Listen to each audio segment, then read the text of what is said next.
Hello friends, welcome to Sanjay classes. आज भारत के संवैधानिक के विकास के क्रम में एक अहम पड़ाव आने जा रहा है, वो है हमारा कैबिनेट मिशन 1946।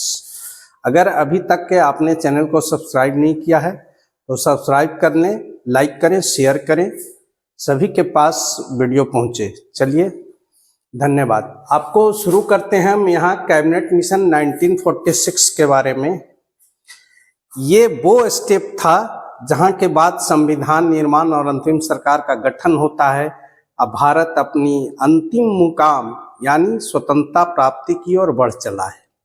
बढ़ क्या चला, इसमें ही पूरी तरह से मिल गई। अब तो सिर्फ डेट फिक्स होना बाकी रह गया था, जैसा कि इस प्रोविजंस में था। और ये पटकथा लिखी गई थी इंग्लैंड में भारतीय स्वतंत्रता संग्राम को देखते हुए और भारतीयों के मनोस्थिति और यहाँ की स्थिति को समझते हुए ब्रिटिश सरकार अब समझ चुकी थी कि अब भारत में शासन करना आसान नहीं है, इसलिए भारतीयों को स्वतंत्रता देना ही सबसे श्रेयस्कर होगा। चलिए शुरू करते हैं कि कैबिनेट मिशन 1946 में ऐसा क्या था। यहाँ पर शुरू करते हैं कि युद्धोपरांत 1945 में ब्रिटेन के आम चुनाव में लेबर पार्टी की जीत हुई। एटली प्रधानमंत्री बने। मार्च 1946 को हाउस ऑफ कॉमन्स में एटली ने घोषणा की कि भारतीयों को स्वतंत्र होने का अधिकार है। एटली ने क्लियर कर दिया कि अब अंग्रेज भारत में शासन नहीं करेंगे और अब सिर्फ डेट फिक्स होना बाकी है, बल्कि भारतीयों को स्वतंत्रता दे दी जाएगी। ये लेबर पार्टी का लिबरल जो उदारवादी उसका दृष्टिकोण था, उसका ये परिचायक था। जबकि ठीक इसके पहले चर्चिल जो वहाँ के प्रधानमंत्री थे, उन्होंने स्पष्ट कहा था कि मैं अंग्रेजों के इतने बड़े अंपायर को खोने के लिए प्रधानमंत्री नहीं बना हूँ। जबकि लेबर पार्टी की जैसे ही सरकार आई 1945 में, इसने हाउस ऑफ कॉमन्स में घोषणा कर दी कि भारतीयों को स्वतंत्र होने का अधिकार है। योजना को कार्यान्वित करने के लिए कैबिनेट मिशन को भारत भेजा गया। कैबिनेट मिशन यानी मंत्रियों का एक समूह था जो मिशन पर भारत भेजा गया।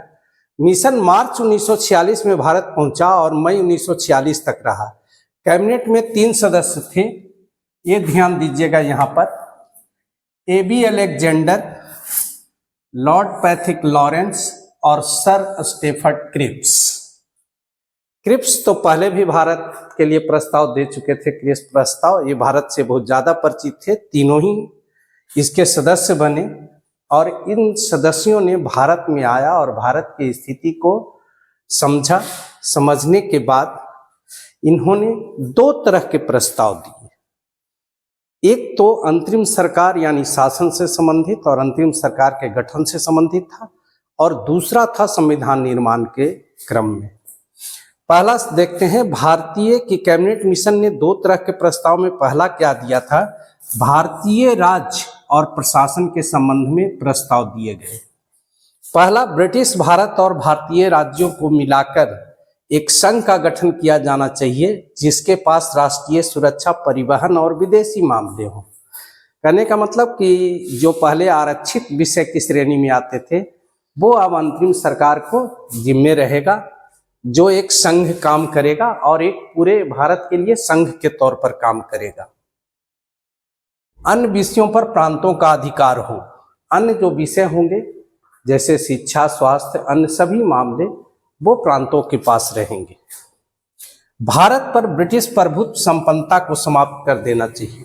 यानी कैबिनेट मिशन ने सिफारिश कर दी कि अब भारतीयों को स्वतंत्रता दे देनी चाहिए, ब्रिटिश प्रभुत्व संपन्नता को समाप्त कर देनी चाहिए।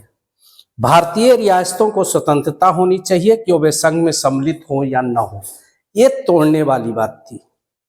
ये ऐसा प्रोविजन था जिसमें यह था कि रियासतों को खुला छोड़ दिया गया, वो चाहे तो संघ में सम्मिलित हो या न हो। एक अंतरिम सरकार का गठन किया जाए जिसमें सभी दल के सदस्य हो। एक अंतरिम सरकार यहाँ बनाई जाए जिसमें सभी दल के सदस्य सम्मिलित हो। ये था शासन के संबंध में मुख्य रूप से। संविधान सभा के गठन के संबंध में जो प्रस्ताव था वो था संविधान सभा के सदस्यों की संख्या प्रांत की जनसंख्या के आधार पर हो, जिसमें 10 लाख जनसंख्या पर एक सदस्य का निर्वाचन हो। कई बार बीपीएससी का आया हुआ क्वेश्चन है कितनी जनसंख्या पर एक सदस्य का निर्वाचन संविधान सभा के गठन में किया गया था? याद रखिए, 10 लाख की जनसंख्या पर।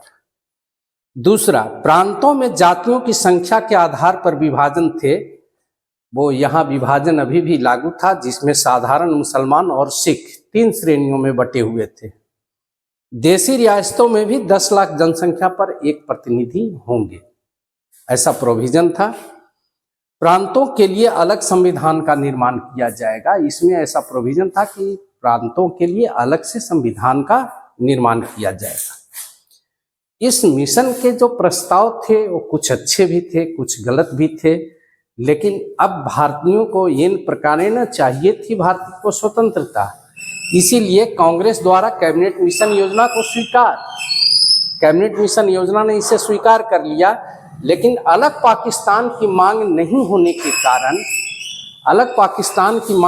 होने के कारण मुस्लिम लीग द्वारा इसका विरोध किया गया। ब्रिटिश सम्राट द्वारा अगस्त 1946 में इसके स्वीकृति दे दी गई। जैसे ही भारत द्वारा स्वीकृत हो गई कि भारत में अब स्वतंत्रता दे दी जाएगी, अंतरिम सरकार का गठन कर दिया जाएगा, संविधान निर्माण के लिए संविधान सभा का गठन हो जाएगा, ब्रिटिश सम्राट द्वारा कांग्रेस की स्वीकृति के साथ ही वहां पर 1946 में स्वीकृति अगस्त में दे दी गई। 24 अगस्त 1946 को प्रथम अंतरिम सरकार की घोषणा की गई और 2 सितंबर 1946 को जवाहरलाल नेहरू के नेतृत्व में अंतरिम सरकार की स्थापना कर दी गई। इसमें अभी तक के लेकिन कुछ पूरी तरह से स्वतंत्रता नहीं मिली थी। गवर्नर जनरल का पोस्ट अभी भी बरकरार था, ज्यों का त्यों था। गवर्नर जनरल उस समय के तत्कालीन गवर्नर जनरल जो थे स्वतंत्रता के समय, लॉर्ड माउंटबेटन, वो बने रहे थे। ये बाद में समाप्त होता है। फिलहाल देखिए कि 2 सितंबर को जवाहरलाल नेहरू के नेतृत्व में अब पूरे देश में शासन करने के लिए अंतरिम सरकार का गठन किया गया और इसके विभिन्न मंत्री बने। अंतरिम सरकार के बारे में हम लोग चर्चा अगले वीडियो में करेंगे, जिसमें आपको अंतरिम सरकार के बारे में पूरा होगा। बाद में मुस्लिम लीग सम्मिलित होता है इसमें अंतरिम सरकार में, उसकी भी चर्चा की जाएगी। संविधान सभा का गठन किस तरह से होता है, कितने मेंबर्स होते हैं, इसके बारे में होगा। मुस्लिम लीग की स्थिति के बारे में होगा और अंततः फिर हम लोग 3 जून योजना पर, माउंटबेटन योजना पर जाएंगे और भारत के स्वतंत्रता तक आगे बढ़ेंगे। यहाँ पर जो छोटे छोटे आ रहे हैं क्लाउज, ये बहुत ही इंपॉर्टेंट हो रहे हैं। हर एक क्लाउज जो है एक एक सवाल पैदा करता है और बीपीएससी के लिए या अन्य सभी कंपटीशन के लिए बहुत ही उपयोगी होता है। चलिए अगेन, अगर आपने चैनल को सब्सक्राइब नहीं किया है तो सब्सक्राइब कर लें।